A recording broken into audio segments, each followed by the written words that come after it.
Oi pessoal, estou de volta para nós continuarmos, né, com a unidade sobre crônica jornalística, certo?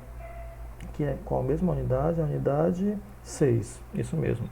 E nesse vídeo nós vamos falar sobre o que? Questão de coesão textual e coerência textual. Essas palavras, coerência e coesão, creio que vocês já tenham ouvido. Coesão é o que? É que nós normalmente fazemos o que? Aquela ligação entre as palavras em si. Elas precisam estar o que? Em ser determinado local, em locais ideais, para ver o que? Toda aquela ligação entre as palavras. E a coerência é o que? É o significado daquilo. É o que? Seria a parte lógica do texto.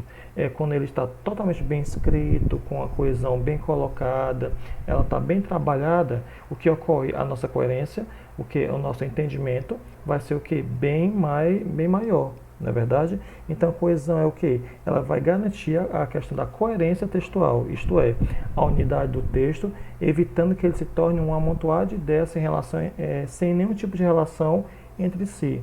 Então, a coesão, ela vai garantir a coerência, certo? Coesão, ela vai garantir a coerência. Por quê? Porque quando há uma boa coesão, quando há uma relação de coesão boa, o que vai ter como consequência? Uma ótima coerência, certo? Isso é o que? Coesão. É quando nós empregamos cada palavra em seu determinado local de maneira adequada. Já a coerência, ela vai ser uma consequência. Se nós falássemos assim, computador preto é, existia um problema de coesão, né, na língua portuguesa. O computador é preto, não é? Aí, quando eu coloquei tudo em ordem, cada um no seu local, sujeito, predicado, o verbo no seu localzinho, cada um ideal, de forma ideal, de maneira ideal, o que ocorreu? Nós tivemos o entendimento na sua totalidade. Isso é a coerência, a questão mais lógica, não é? Quando nós podemos o quê? Quando nós conseguimos compreender de forma clara, de forma objetiva, né? Alguma frase que nos foi passada, que nos foi transferida. Então, isso é a coesão e a coerência textual, certo? Bem aqui na 233, nós temos o quê? Um conceito que o livro nos traz, que é coerência é a relação entre as partes do texto que cria uma unidade de sentido.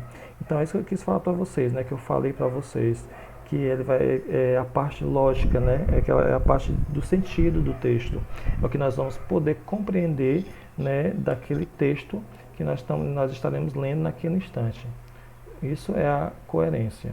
E aqui também existem algumas questões, né, os itens relacionados à questão de coesão e coerência, que é sempre bom também, quando a gente observa o livro, a gente lê essas pequenas partes que tem aqui, ó, ao lado.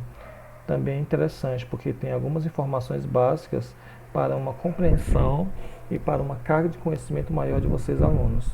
Então, aqui na 234, nós vamos trabalhar com a coesão textual, certo? Que eu acabei de falar, só que utilizando o que? Os pronomes. Por isso que eu sempre trabalhei com vocês desde o sexto ano, para que vocês soubessem o que é um pronome, o que é um artigo, o que é uma preposição, o que é uma conjunção, e por aí vai. Saber o que? A classe gramatical, né? Ou as classes gramaticais da língua portuguesa. Então, nesse caso aqui, nós vamos ver o que? Vamos colocar em prática o uso dos pronomes com qual ideia? Ideia de coesão textual, certo? Então, nós vamos ver pronomes aqui. Eu já estou vendo aqui que ele está trabalhando com pronomes pessoais, pronomes demonstrativos. Então, o aluno ele precisa saber o que é isso. Um aluno de nono ano, ele tem que saber o que é isso, o que é um pronome pessoal, o que é um pronome demonstrativo. Certo? Então, pronome pessoal, eu, tu, ele, nós, vós, eles, elas, pronomes pessoais. Pronomes demonstrativos, este, isso, aquele, aquela, são pronomes demonstrativos. Então, vocês podem observar que nesse texto tapa-buracos, o seguinte, ó, vou explicar aqui a primeira oração para vocês. 2 funcionários do departamento de urbanismo trabalhavam em um daqueles bairros movimentados da cidade.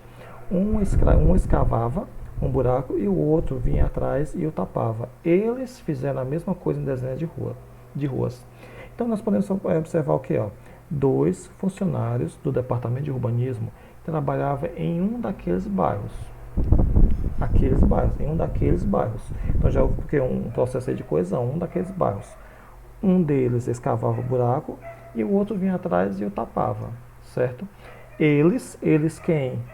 os trabalhadores, esse que escava e esse que vinha atrás tapando.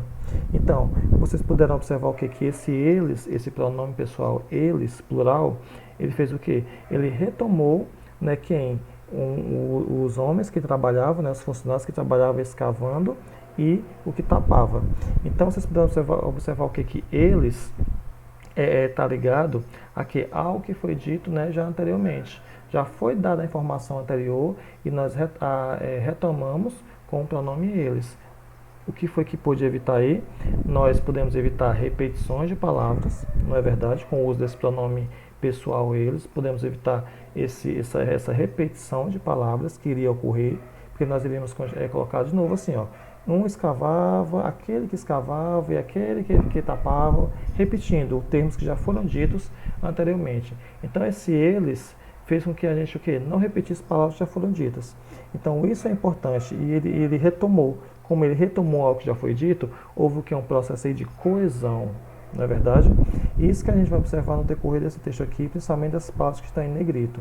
Analise cada uma, veja o que ela evitou de repetição, veja que se ela retomou algum termo que já foi dito anteriormente, certo? Isso é que vocês vão ver na parte de coesão textual. Aí aqui logo na 235 nós temos o que? Os pronomes, eles contribuem para estabelecer relações no texto, ligar ideias, remetendo a termos anteriores ou posteriores, além de tornar o texto mais conciso, evitando o quê? Que eu acabei de falar para vocês, evitando repetições. São elementos de coesão textual. Os pronomes demonstrativos também fazem isso, não é verdade? Como a gente pode ver aqui na 235, lá no finalzinho, é o seguinte, ó. Emprega-se este ou esta, né? Vocês sabem que tem bem aqui, ó, na tabela, tem os pronomes demonstrativos. O livro retoma isso para você, para o aluno ele relembrar quais são esses pronomes demonstrativos.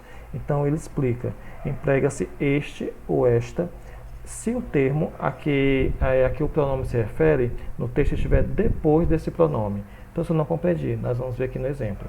O assunto da crônica, a desordem desse feliz, é este. Qual? O sentido do prefixo desse. Então, vocês puderam observar que este está se referindo a algo que vai vir depois, que vai aparecer depois, não é verdade? E o esse, ele é o que? Ele é o contrário, ó. Emprega-se esse ou essa se o termo a que o pronome se refere no texto estiver antes dele, antes do pronome. Então, ó, os sentidos do prefixo desse é esse o assunto da crônica. Então, podemos observar o que? Ó, que o que ele se refere está vindo antes. Se for esse ou essa, vai se referir a algo que já foi colocado antes. Se for este ou esta, vai se referir a algo que está depois desse pronome. Este ou esta se refere a algo que está vindo depois dele. Se for esse ou essa, se refere a algo que está vindo antes dele, que foi colocado antes desse pronome. Na 236, continuando, trabalhando com coesão e uso de pronomes, certo? Atividades. Aqui na parte de atividades ainda revisando as formas de coesão com os pronomes que a gente acabou de falar, os pronomes demonstrativos. Só são atividades aqui. Desafios da língua, né? Como eu já falei para vocês, isso aqui vai trabalhar aqui, nós já vimos esse ponto aqui, esse conteúdo, um pouco dele no início do ano. E o que é mesmo esse estrangeirismo? São palavras que nós trazemos para o nosso dia a dia, como shopping, como lockdown. São o quê? São palavras que foram o quê? Trazidas de idiomas estrangeiros, não é verdade? Lockdown, shopping. O que mais que eu posso falar para vocês a respeito disso? São palavras que vieram, que nós continuamos utilizando de forma, né, ela é bem usual no nosso cotidiano. Como no caso aí são estrangeirismo, né, ou empréstimos. Porque nós trazemos de outros idiomas e infiltramos dentro do português. Isso é o estrangeirismo ou empréstimo linguístico. Se nós falarmos sobre neologismo, nós estamos falando sobre o quê? Sobre criação de novos vocábulos.